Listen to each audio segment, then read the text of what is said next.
Speaking in a different way.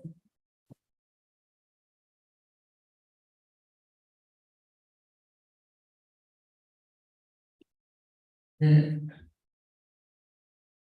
subject is called power.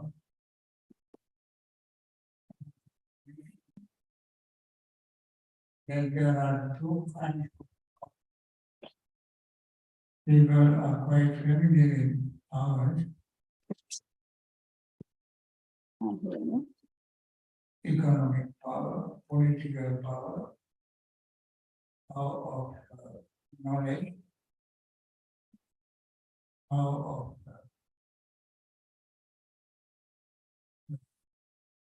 proposal, and all these power. Now, Buddha talked about spiritual power. And you heard spiritual power in other ways, in various parts of the teaching. This power is called Bhante and Bhavana. Bhante means power. Bhante power is power of reflection. Power of reflection gives such a psychological power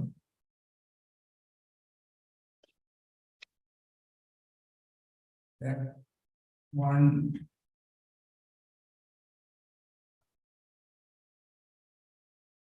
feels very strong physically, mentally. That is when one knows, when one reflects of one's own behavior in thoughts, words, and deeds. This power is generated, and that is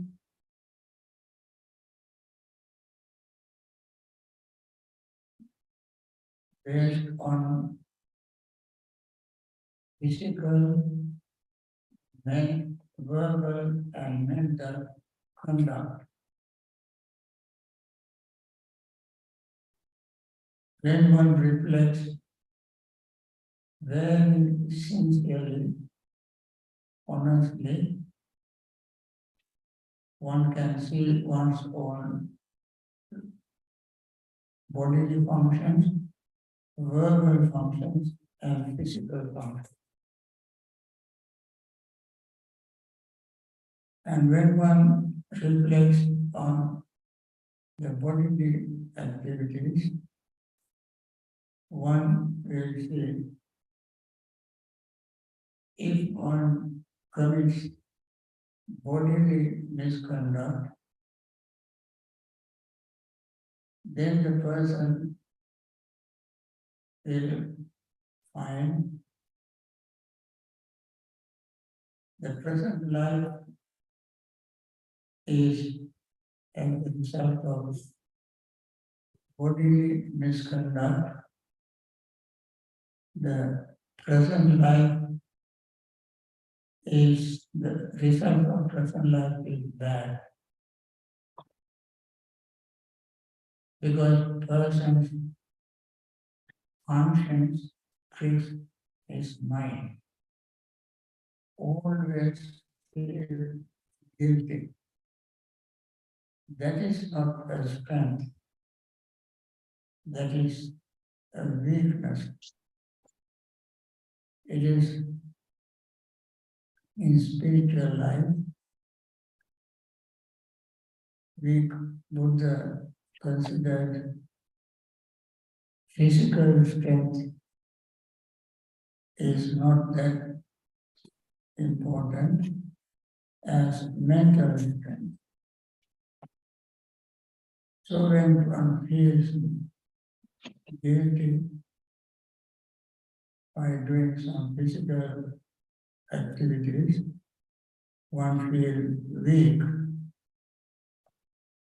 And also one feels that when one commits verbal misconduct, that person feels bad in this life, present life.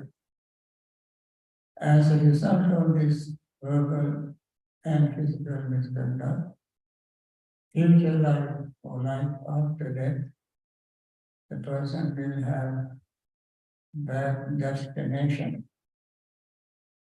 be born in a woeful or painful state of existence. That is a weakness, not a strength. Similarly, when one reflects, one knows that one has done mental misconduct. Mental misconduct, when it reflects, when it sees that he has committed mental misconduct, then he feels bad in this life, and he knows that after death he will have that painful destination. What is physical misconduct? Physical misconduct is killing, stealing, sexual misconduct, abusing senses. What are the verbal misconduct? Telling lies, slanderous talks, harsh speech, and gossip. When one engages in this, one not only will not have time to do the wholesome speech, and most of the time one engages in it and enjoys verbal misconduct. And what are the mental misconduct? Mental misconduct is greed, hatred, and wrong views. When one conducts mentally commit this mental misconduct, one not only feels bad in this life, and after that person will have bad destination. And what is the strength? We are talking about the power, strength. Strength is abstaining from physical misconduct, that means maintaining physical good conduct, verbal good conduct, and mental good conduct. Physical good conduct is abstaining from killing, stealing, and sensual misconduct. Verbal good conduct is abstaining from telling lies, slanderous talks, and gossip. Mental good conduct is having non-greed, non-hatred, and right view. Now, when one commits wholesome verbal, physical, verbal, mental good conduct, that is the strength. And the person in this life enjoys life and with tremendous degree of confidence, strength, one lives this life. And as a result, one would have good destination, happy destination after death. And then the power of development, I said two kinds of power. One power is that one gains by reflecting one's own behavior, physical, verbal, and mental. And there is another power called power of development. Power of development is called Bhavana. Bhavana is meditation. Meditation is also a great mental power. And that is a very important power, spiritually speaking. And to develop that power, one cultivates factors of enlightenment. Factors of enlightenment. What are the factors of enlightenment? Number one, there are 37 factors of enlightenment. I'm not going to list all of them, but I'm going to list only 7 of them. 7 factors of enlightenment. Number one is mindfulness. Factor of enlightenment, mindfulness. What is mindfulness? People practice mindfulness these days. It's very popular subject, popular practice, and it is most popular and least understood. And one can gain a lot of confusion if one doesn't do it correctly. It is a big subject, but out of these 7 factors, I mentioned these 7. This first, number one, mindfulness. Mindfulness is awareness of what is happening now. What is happening this moment. What is happening now and this moment to oneself.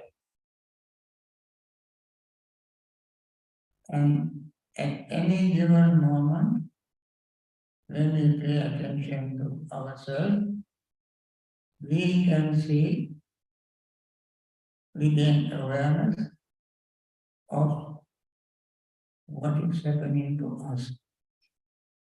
And this is called trying to be mindful of our thoughts, words, and deeds. We just mentioned in reflection also we deal with thoughts, words, and deeds. In mindfulness also we deal with thoughts, words, and deeds. In mindfulness, we pay attention to our body, feelings, perceptions, thoughts, and consciousness. Friends, this is not just mere theories. This is not just ideas. This is a practical experience we gain every single moment. Now, for instance, we all are sitting. And at this moment, our sitting indicates that when we sat at first when we sat in the most comfortable posture. Now it is not so. That comfortable posture became uncomfortable. We have aches and pains. We can twist and turn around. Why? That posture was not permanent. That posture became impermanent. The mind doesn't hold on to that posture. We experience some aches and pains and we twist and turn. That is not something unusual. That is very normal and usual. And you have no control over that. When things change, we cannot stop it. Changing is happening all the time, which means that everything is permanently impermanent. When everything is permanently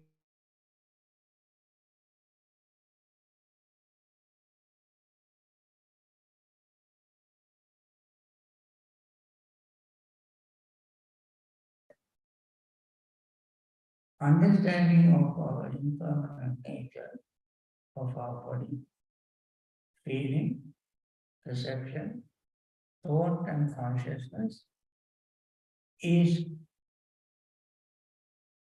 the function of mindfulness.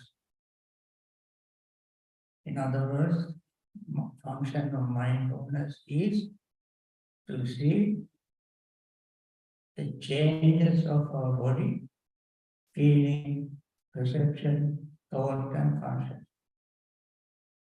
Why do we want to do that? What is the benefit? The benefit is that we learn to accept the impermanent nature. When we accept what is happening naturally, that gives us the strength to be patient. And that is the strength. Mindfulness is a strength, power. For instance, suppose there's a feeling, mosquito bite. First to try to drive the mosquito away by just waving your hand, and then mosquito is so persistent that it will come back again, and you try to drive it away without hurting. Third, fourth, fifth times the mosquito comes, then you very unconsciously, you get upset and you run and crush the mosquito. and also get upset, angry, that the mosquito doesn't let you sit quietly. You are trying to gain little concentration. This nasty mosquito comes and hurts you. Get upset. And it gets angry. So you defeat the very purpose of your meditation by getting angry. When you meditate, you want to get rid of our anger. That is, getting angry is our mental misconduct. Getting angry is mental misconduct. And if we keep you getting angry over little things, you build up anger. And you don't learn to be patient. If you cannot take care of your anger on a very tiny little thing, how can you practice patience? How can you not get angry when something bigger happens? Something very big things happen. If you cannot take care of yourself, then something very little happens. If you get angry. And therefore you can see how the mind works, and you develop your patience gradually. Even if mosquito bites, 100 mosquito bites, you may take care of the pain later on, but at the time you are sitting to meditate, you stay quiet, patient. Later on you even may not feel mosquito biting. So this is one example of how we practice mindfulness. How we practice mindfulness to develop our patience. We have to have a clear comprehension when we practice mindfulness. What is the clear comprehension? Clear comprehension is 4 types. The purpose, suitability, domain, and non-confusion. Purpose is, why do we practice meditation? We practice meditation in order to overcome our greed, anger, overcome sorrow and lamentation, to overcome pain and grief, to put ourselves on the right path, and to attain liberation. These are the purposes of practicing meditation. And we must understand this very clearly. It is called clear comprehension of the purpose of meditation that goes along with mindfulness. And suitability of clear comprehension, we clearly comprehend the suitable practice for gaining the purpose, attaining the purpose. That means when we use our body, feeling, and so forth, these are the suitable subjects for gaining mindfulness. And the domain also is our body, feeling, perception, thought, and consciousness. These are the field of our mindfulness practice. And then the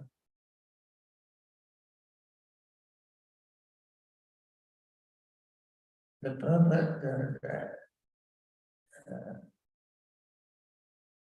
domain, suitability, the purpose, suitability, domain, and clear, non-confusion, non-delusion.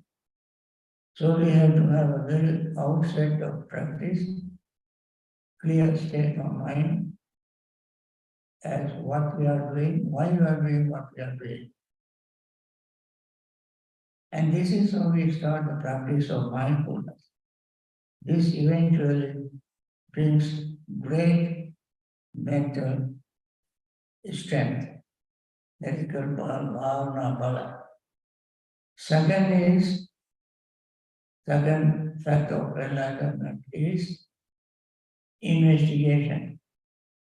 When we investigate ourselves, our practice, we will learn where we go wrong, what is the correct path, and how we develop the correct path. Investigation. The third factor of enlightenment is the factor, energy factor. Energy factor means when we can keep investigating, we begin to find more and more beneficial, wholesome practices. It is just like digging a gold mine. We find our own shortcomings, mistakes, strength, and then we keep practicing more and more to discover our own mental state. So,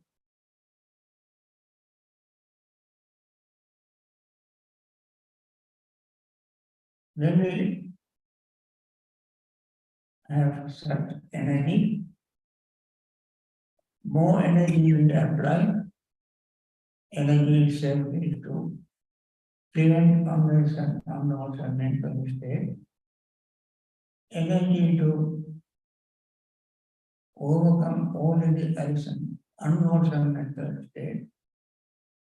Energy to arouse wholesome mental states. Energy to maintain and sustain and support and develop what is wholesome energy, a wholesome mental state. When we apply energy and practice energy factor of enlightenment, we become full of joy. Happy mental state arises. We don't, the mind becomes not agitated. Joy factor arises when we have energy. This joy is not physical joy or happiness. It is mental happiness. When mental joy, happiness arises, mind becomes more calm, more relaxed, more peaceful.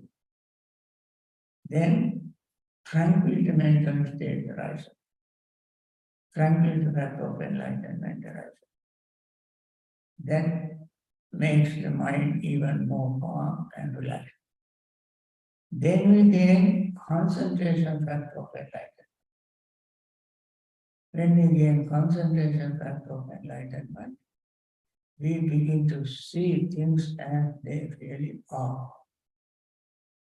That is the function of concentration. Normally, when we do not have concentration, we do not see things as they really are. What are the things? What are the things? When we say as they, we want to see things as they really are. What are the things? Things are our own body, feeling, perception, thoughts, and consciousness. These are the things that we have to see as they really are. What do we mean by as they really are?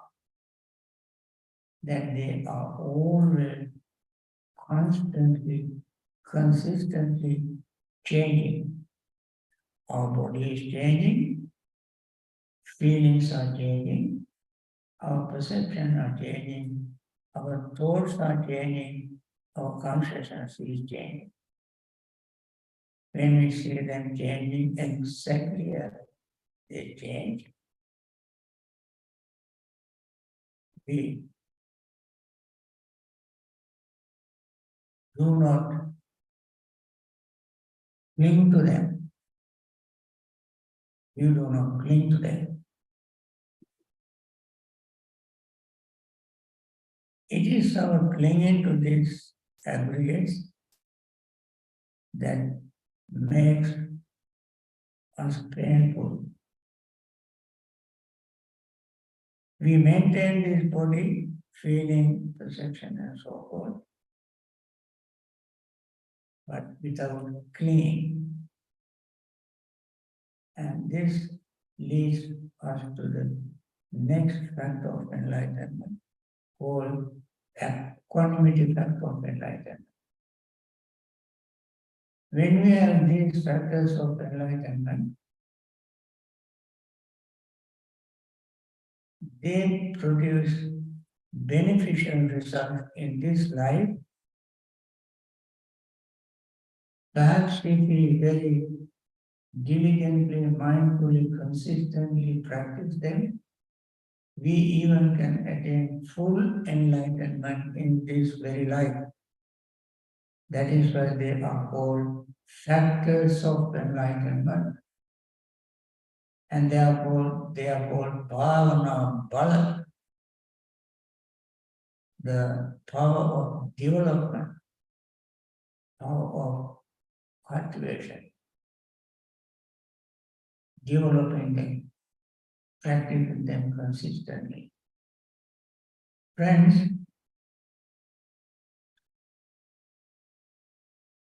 normally this Saturday talk is only 30 minutes.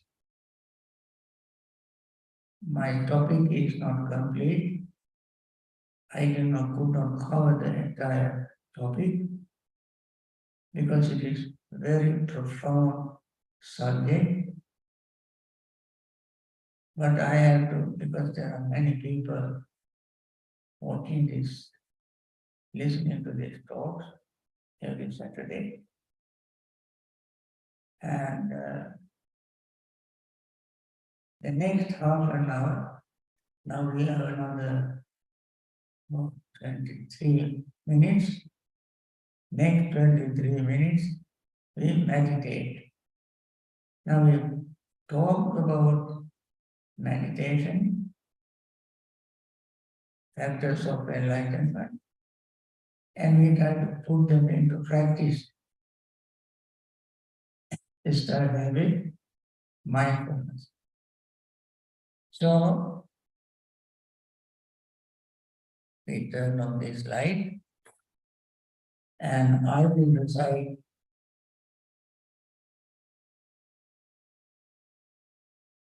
can you talk?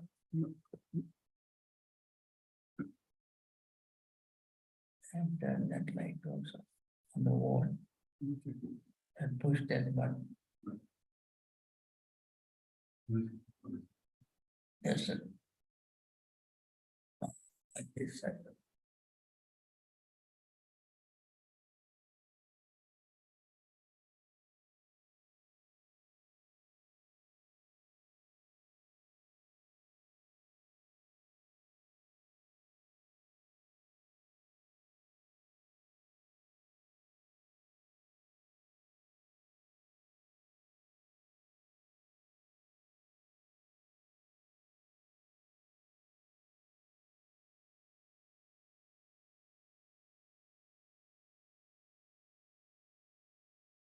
Listening to a talk is, if it is difficult, try to put it into practice. And you will see how difficult it is. Now,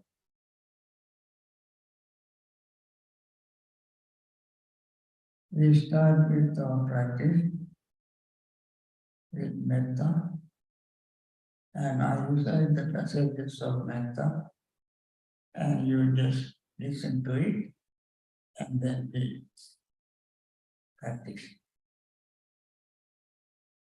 May all beings be happy and secure. May all beings have happy minds. Whatever living beings there may be, without exception, equal, strong, low, large, medium, short, subtle or gross, visible or invisible, living near or far, born or coming to birth, may all beings have happy minds. Let no one deceive another, nor despise anyone anywhere, neither from anger nor ill will should anyone wish harm to another.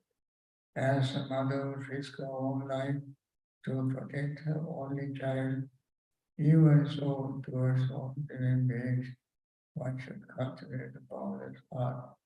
One should cultivate for all the world a heart of boundless loving friendliness, above, below, and all around, unobstructed, without hatred or resentment, whether standing, walking, sitting, lying down, or in a way, one should develop this mindfulness.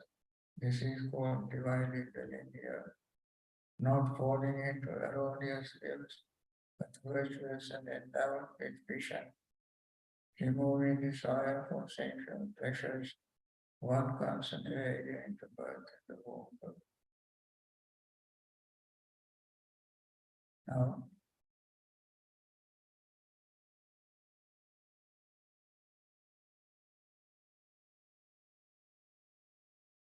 focus the mind on your breathing. Notice the inhaling as inhaling, exhaling as exhaling. Inhaling and exhaling, we become fully aware of it. This breath that we breathe in is not permanent. We breathe 25,000 times a day. We exhale 25,000 times a day. Which means the breath is not permanent. If it is permanent, we have to breathe only once. Oxygen that we breathe in doesn't stay in our blood cell, using up oxygen. Oxygen depleted blood cells come to our heart. That pushes the lungs. As we breathe in, we charge them with new oxygen. And then goes to heart comes again, then send this oxygen to throughout our body, charging 56 trillion cells in our body. That is a good example of impermanence. We may not feel it, but we will feel when we do not have oxygen. We will die. So the breath is called prana, life. That is changing all the time. And we feel the breath. When we inhale, we have one feeling. When the lungs are expanding, we have another feeling. When abdomen expands, we have another feeling. When abdomen contracts, we have one feeling. When chest contracts, we have another feeling. When the breath leaves our nostrils, we have another feeling. Though they are subtle, we have this feeling. They change. Our mental awareness of them also changes. Our thoughts changes. Our consciousness changes.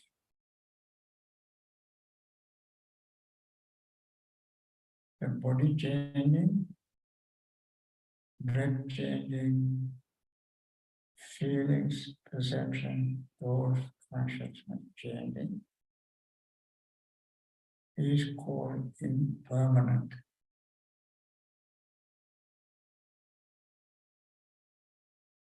We cannot do anything about it.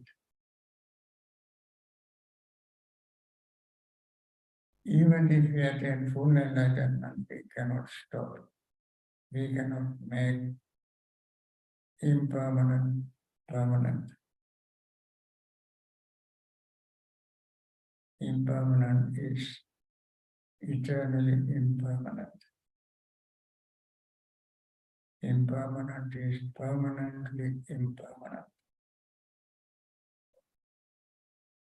We simply become aware of it. Even if the mind wanders here and there,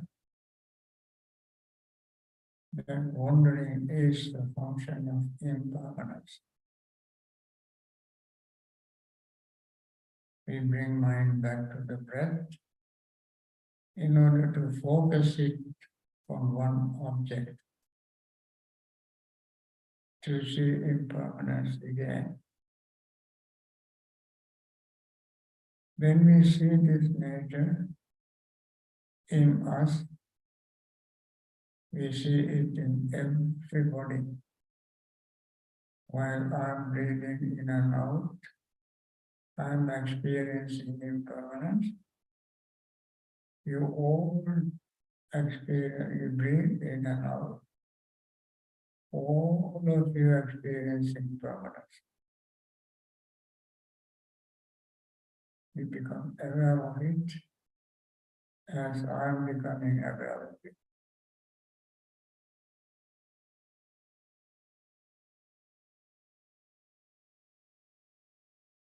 We don't have to verbalize or conceptualize.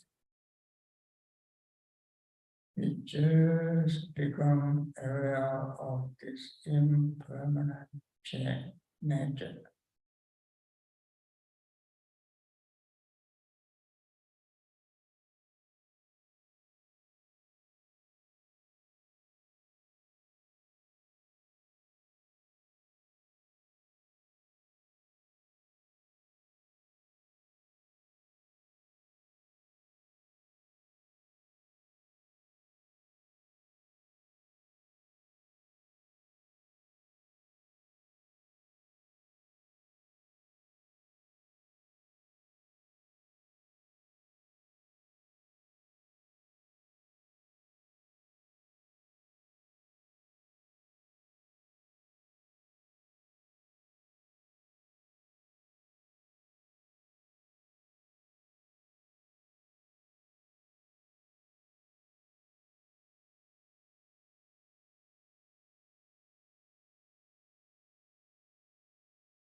by means of this meritorious deeds, may I never join with the foolish, may I join always in the wise, until the time I attain Bhavana.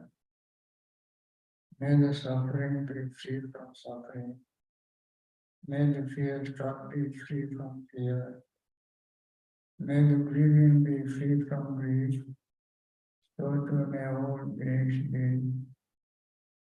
From the highest realm of existence to the lowest, may all beings action in these realms, with form and without form, with perception and without perception, be released from all suffering and attain to perfect peace. Excellent, excellent, excellent. Also, I want to share my metta with everyone.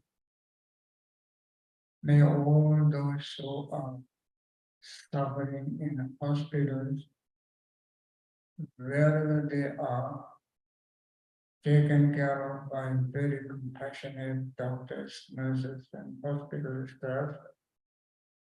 May they recover very soon, return to normal, healthy life, find ways to practice Dhamma, and liberate themselves from samsaric suffering. May all those doctors, nurses, and hospital staff who are risking their own life, sacrificing their comfort to take care of these patients, may they also find time to practice Dhamma and liberate from samsaric suffering. May all those who are grief-stricken, grieving their deaths, lamenting, may they be free from grief and practice in Dhamma, liberate from samsaric suffering.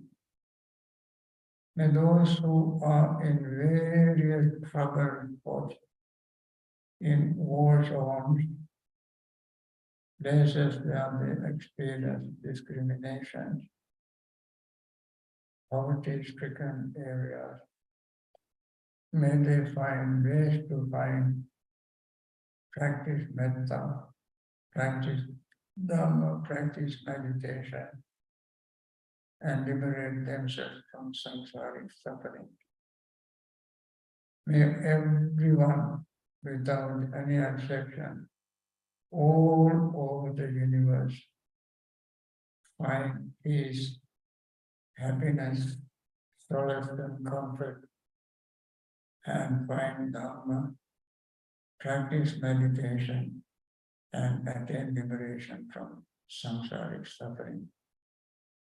I think this is the end of today's session, and I wish you all very happy, peaceful day. Thank you, Bhante. Thank you, Bhante. Sadhu, sadhu, Thank you, Bhante. Sadhu, sadhu, sadhu, Bhante.